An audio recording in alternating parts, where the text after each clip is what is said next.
Begin tonight in Maui, where the death toll continues to rise in what is now the deadliest wildfire in modern American history. Even as rescuers search the rubble for bodies, there are tough questions emerging about how the fire was able to spread so fast. It was moving a mile a minute. At least 96 people are now confirmed dead, but only 5% of the rubble has been searched so far. So that number of fatalities is expected to grow. The island's main power supplier is being sued already for allegedly keeping power lines on despite weather warnings of high fire danger. Firefighters say the water system collapsed as they tried to fight back the flames in Lahaina.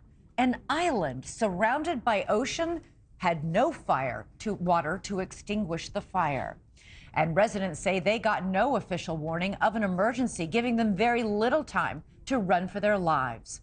Joining us now with more is NewsNation senior national correspondent Brian Entin. Brian. Elizabeth, the governor called this a fire hurricane with 80-mile-per-hour winds and temperatures at 1,000 degrees. And while emergency crews are still looking for victims in Hawaii, survivors are now demanding answers about why they were not warned. Scorched earth is all that's left in Lahaina.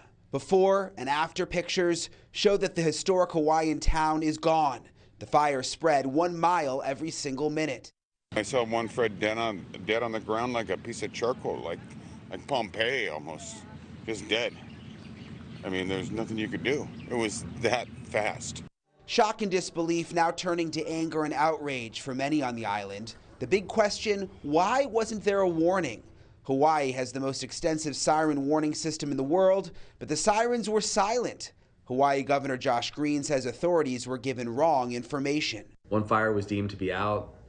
It must not have been completely extinguished because when the winds rose up, winds gusting as high as 81 miles per hour, fire spread rapidly. The fire spreading fast and burning hot. Cadaver dogs have only been able to search about 5% of the scorched wreckage so far. Families of the missing have been asked to provide their DNA to help emergency crews identify the victims they're finding in the ash. And firefighters are now coming forward telling the New York Times that hydrants were running dry when the wildfire spread into residential areas Tuesday. The blazing winds turned streams that supply the town's water supply into mist, and high winds also kept firefighters from using helicopters to fight the fire from the sky, preventing them from grabbing buckets full of water from the ocean and dumping it onto the flames.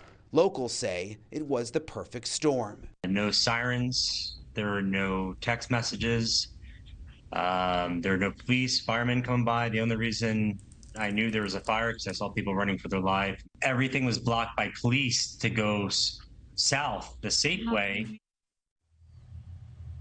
And residents have already filed lawsuits against 4 power companies claiming they ignored weather warnings and did not cut power despite the dangerous conditions. The Attorney General's office has launched an investigation and says they will look into everything that may have gone wrong. Elizabeth. And Brian, communication is still an issue. Some people don't even have cell service on the island. They have no power. They have no way to get around, no gasoline.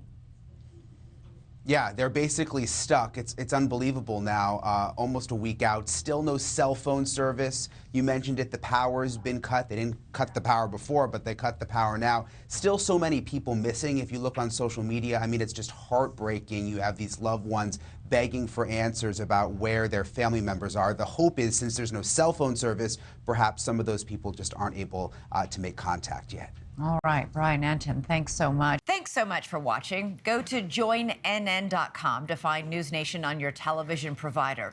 And don't forget to click the red subscribe button below to get more of NewsNation's fact-driven, unbiased coverage.